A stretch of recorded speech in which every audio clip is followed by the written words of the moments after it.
와디즈에서 이런 걸 정말 몰랐을까요? 알고도 진행한 거 아닌가요? 맞아요. 왜냐하면 지금 와디즈가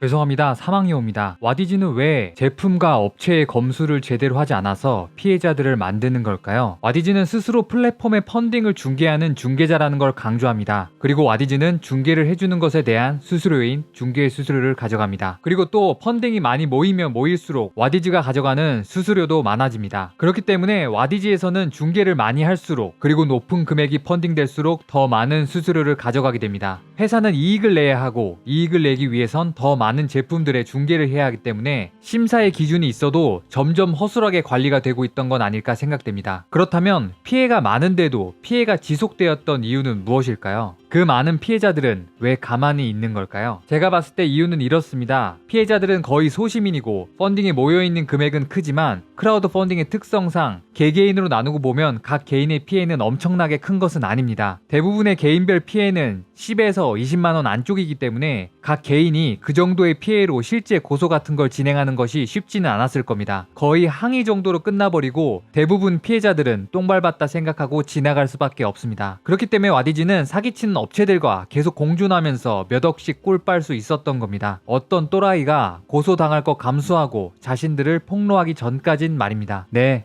그 또라이가 바로 접니다.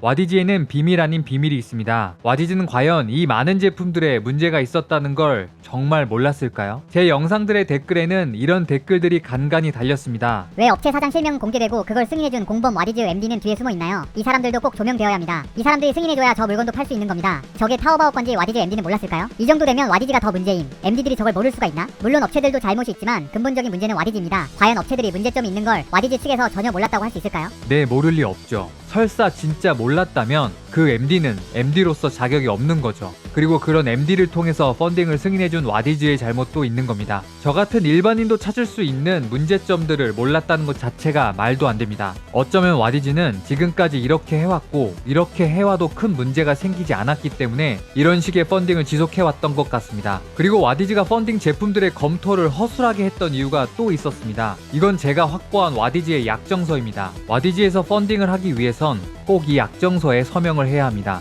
이 약정서에는 이런 내용이 나와 있습니다. 개설자는 프로젝트의 중도 취소가 있는 경우 회사가 지정한 계좌로 위약벌을 지급하여야 한다. 그리고 위약금은 프로젝트 승인 후에 오픈 예정인 상태에서 취소해도, 목표 금액이 모이지 않은 상태에서 취소해도, 목표 금액의 달성 후에 취소해도 모두 위약금을 내도록 되어 있습니다. 그러니까 와디즈는 이게 사기 제품이든 아니든 성공되든 취소되든 상관없이 모두 수수료를 가져가게 된다는 겁니다. 그러니까 와디즈는 검토를 허술하게 해도 어떻게든 수수료를 가져갈 수 있는 구조라는 겁니다. 여러분, 이게 말이 된다고 생각하십니까? 펀딩을 검토하고 승인해주는 곳은 와디즈입니다. 그 본분을 다하지 않고 오히려 펀딩을 받으려는 업체의 수수료만 뜯을 생각만 하고 있다는 느낌이 드는 건 저뿐일까요? 그리고 저는 와디즈에 대해서 잘 알고 있는 익명을 요청한 제보자와 어렵게 통화를 할 수 있었습니다. 통화의 내용은 이렇습니다. 와디즈에서 이런 걸 정말 몰랐을까요? 알고도 진행한 거 아닌가요? 맞아요. 왜냐하면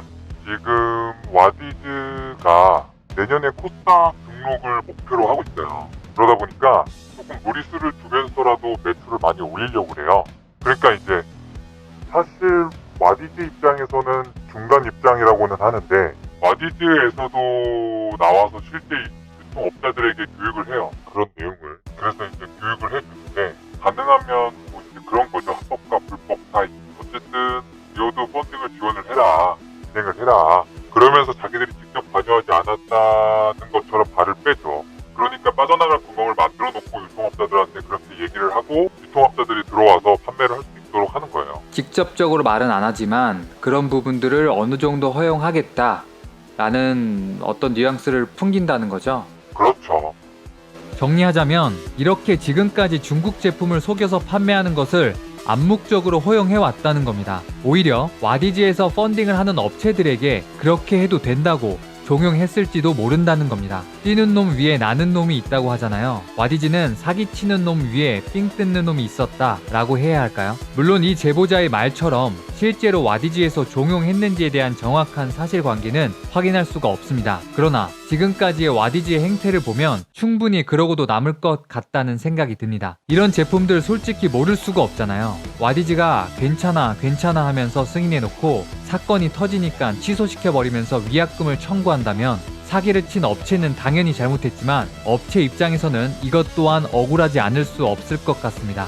만약에 펀딩이 취소되고 위약금이 청구된 사례가 있는 억울한 업체분들이 있다면 메일로 연락 부탁드리겠습니다. 사실 제가 지금까지 와디즈와 크라우드 펀딩의 나쁜 점만 강조해서 얘기했지만 저는 크라우드 펀딩이 그리고 와디즈가 망하는 것을 원하는 것이 아닙니다. 운영이 잘 된다면, 사기꾼들만 없다면 크라우드 펀딩 그리고 와디즈는 스타트업에게 굉장히 좋은 기회의 플랫폼입니다. 와디즈를 통해서 정말 필요한 도움을 받는 업체들도 있고요. 정직하게 제품을 펀딩받는 분들도 있기 때문입니다. 그리고 제가 지금 당장 사업을 한다고 하더라도 현재 와디즈만한 플랫폼은 찾을 수가 없습니다. 그렇기 때문에 너무 안타까운 겁니다. 이 좋은 크라우드 펀딩 플랫폼인 와디즈가 와디바바라는 별명이 붙을 정도로 타락했기 때문입니다. 잘 만들어 놓은 게임이 잘못된 운영 때문에 욕먹고 망하는 케이스 많이 들어보셨을 겁니다. 저는 지금 와디즈가 딱 그런 상태라고 생각됩니다. 국내에는 크라우드 펀딩 사이트가 여러 개 있습니다. 그리고 아직 이 와디즈가 국내의 크라우드 펀딩 업체 중에 선두로 달리고 있는 업체입니다. 하지만 영원한 1등은 없습니다. 계속 신뢰를 잃어버리는 운영을 한다면 1위를 내주는 건 순식간일 겁니다. 아직 늦지 않았습니다. 더 이상의 피해자들이 나오지 않게, 더 이상의 신뢰를 잃지 않게끔 제대로 된 운영을 해주셨으면 좋겠습니다. 사기치는 업체들 말고 진짜 크라우드 펀딩을 필요로 하는 분들을 찾아서 도와주시길 부탁드리겠습니다. 계속 지켜보겠습니다. 사망여우였습니다.